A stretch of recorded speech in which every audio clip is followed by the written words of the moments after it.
Hello, Rise Up Visionaries. I'm Susan May, and I'm here to guide you on a path to feeling connected, calm, and confident. Okay, so I think a lot of you know that last week I did this challenge, this Tony Robbins and Dean Graziosi challenge called Time to Thrive, and it was awesome. And there were so many amazing just insights into how our minds work, how humans are motivated, what keeps us moving forward. Great speakers, great quotes. It was just a lot of fun. And so I've been thinking about a couple of those quotes today, and I wanted to share them with you. So Dean one day said that we tend to overestimate what we can do in 1 year, but we underestimate what we can do in 5 years. And I thought that was really interesting. And so I kind of thought about it a little bit to see if it made sense to me and to see if it applied to my life. And I can use my business here, Rise Up with Susan May, as an example. So it's easy because Rise Up with Susan May is just about a year old right now. So if I look back to last summer, what were my goals for my business for a year from then? And the truth is, I did overestimate. My goals were a little bit bigger than I reached for this year. Okay, maybe more than a little bit, maybe a lot. Like I thought I would have more members in my community and just have made more progress. And I'm sharing that with you not to, I don't feel bad about it. Now, I think a lot of people would feel bad about it, but I'm just in a really good headspace. I've come to realize that things happen the way they should, in the time that they should, and I'm feeling really good about everything that's going on here. But it just serves as a good example of how, like, I had this idea of what could happen in a year, and then there was reality, okay?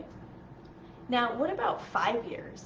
I think a really good way to examine the 5-year question is to look backwards in time. So 5 years ago, it was 2017. I want you to sit with that for a minute. 2017. I want you to think about what was going on in the world and what was going on in your life. In 2017, my littlest, Carter, who is autistic, was 1 year old. He was about 18 months at this time. He was developing normally. My family had just moved to Virginia. I was reconnecting with a really good friend, one of my best friends. I was making new friends. We were looking forward to settling down into this area in Virginia and staying there. So that was 2017. That was 5 years ago. And what's happened since then? In that time, the world has literally been turned upside down. That best friend that I reconnected with, I've lost that friend. The new friend that I made that I thought was going to be a longtime friend, no longer in touch with that friend. We had bought a house and sold it in that time and moved 2 more times in that time. My son was diagnosed with autism. My dad was diagnosed with cancer. I worked for VIP Kid for almost 5 years, 4.5 years of those 5 years. I worked for VIP Kid and had a great experience. So much happened in 5 years. So I think if you think about this statement, it rings true that we overestimate. And why do we overestimate what we can do in a year? But I think the reason is because we think a year is a long time. In our little human minds, we're like, a year's a long time, 12 months. You know, we tend to, my friend Laura Swain talks about how her vision of time is often skewed and like how much she can get done in amount of time. And I think a year is like that. We think it's a long time, but it's really not. But 5 years, that's substantial, right? And why is this important? It's important because if you have a dream or a vision in your mind of what you want your life to look at, you need to take a longer view.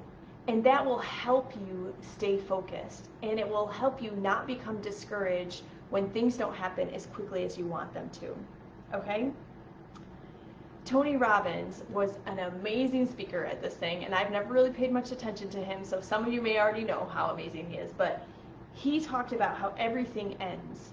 So when people are in a discouraged state or a depressed state, they need to know that that's not going to last forever. That's like the hope. That's the life preserver that you're throwing to them. Everything ends, everything changes, nothing lasts forever. Okay? Another great quote that he had was that people are drowning in information and starving for wisdom. And this aligns perfectly with my vision for Rise Up with Susan May. I think there is a huge imbalance in our culture of people valuing knowledge and information and science. We put these things on a pedestal, and that's why experts are there. We've got experts, we've got knowledge, we've got, what were those other words I used? Information, facts. We think that there's some like right answer. And then over here is our intuition. Intuition is not highly valued. Also, inspiration. And as he said, wisdom. There are things that are inside us that we know are true, that we don't always need a fact or a figure or an expert to tell us. And they're both important. It's not that one is more important than the other, but it's that right now things are way out of balance and we need to bring them back. And that's what I've been working on in my life. I have been an obsessive researcher. If you go back to 2019, do many of you remember what was going on in the news? Another, not a respiratory illness, but an illness of the skin. It starts with M and rhymes with easels. Starts with M and rhymes with easels. And that was an obsession in the news that year. And now, what happened? And so for me, I remember a lot about 2019 because I was digging into this issue. I was an obsessive researcher. And there's nothing wrong with researching and trying to get to the bottom of something. But at some point, for me, I need to be like, okay, I'm at peace with this, and now I want to focus on what I want for my life, what I want for my family. So that's just a little piece of my journey. I would love to hear for you, 5 years ago, what's happened for you in the past 5 years? Where do you see yourself 1 year from now and 5 years from now? And I would love to be part of that journey. So I have one more space left in my coaching package, my first ever coaching summer package.